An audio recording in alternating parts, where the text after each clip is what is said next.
Vinci, the savior of the world, or the Salvator Mundi, which has got the art world in a complete lather of excitement?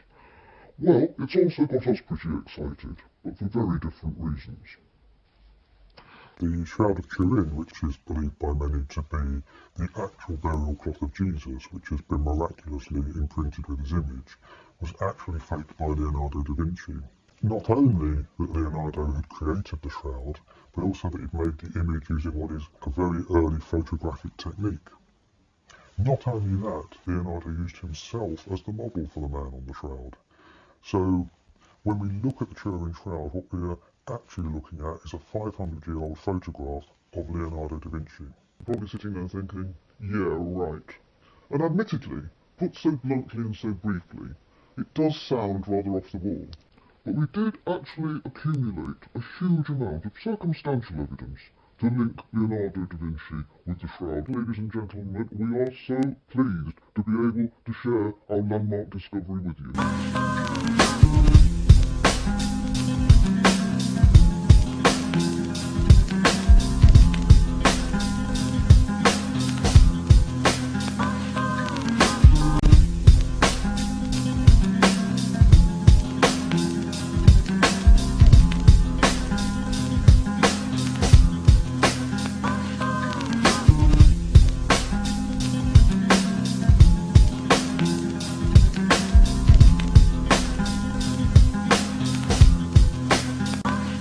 Just walking the streets, death could take you away.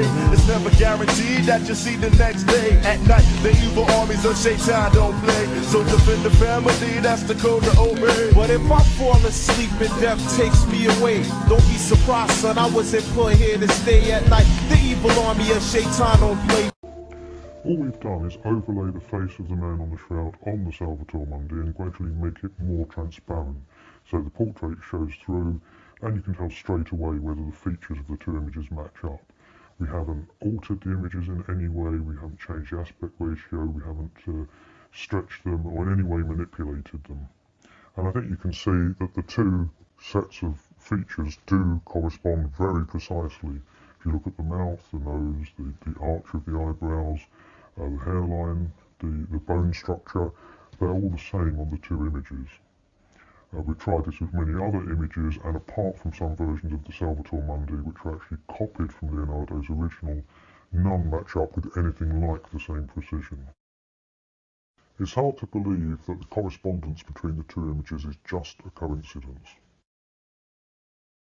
It means either that Leonardo painted the Salvator Mundi directly from the Turin shroud, which means he must have had access to the shroud, or that he used himself as the model for Christ on the Salvator Mundi. He also used himself as the model for the man on the shroud.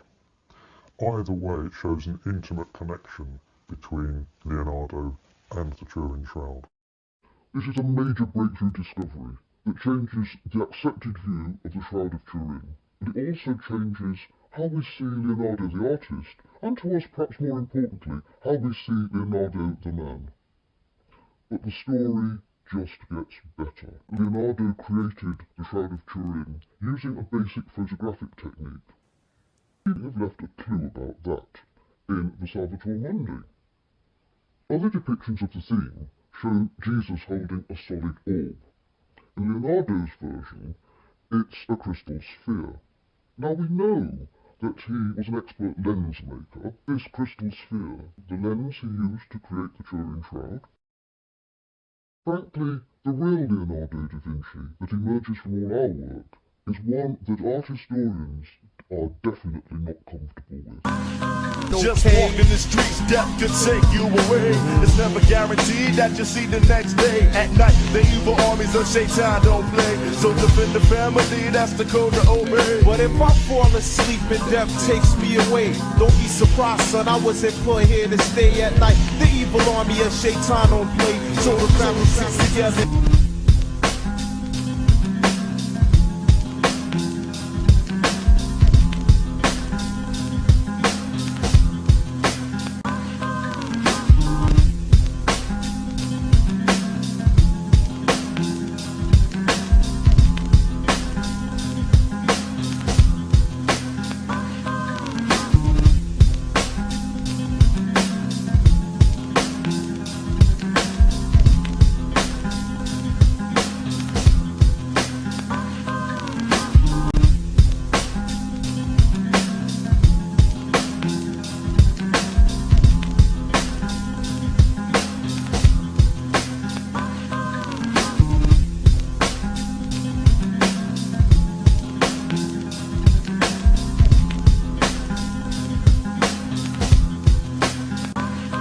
Just walking the streets, death could take you away. It's never guaranteed that you'll see the next day. At night, the evil armies of Shaitan don't play. So defend the family, that's the code to obey. But if I fall asleep and death takes me away, don't be surprised, son, I wasn't put here to stay at night. The evil army of Shaitan don't play. So the family sits together.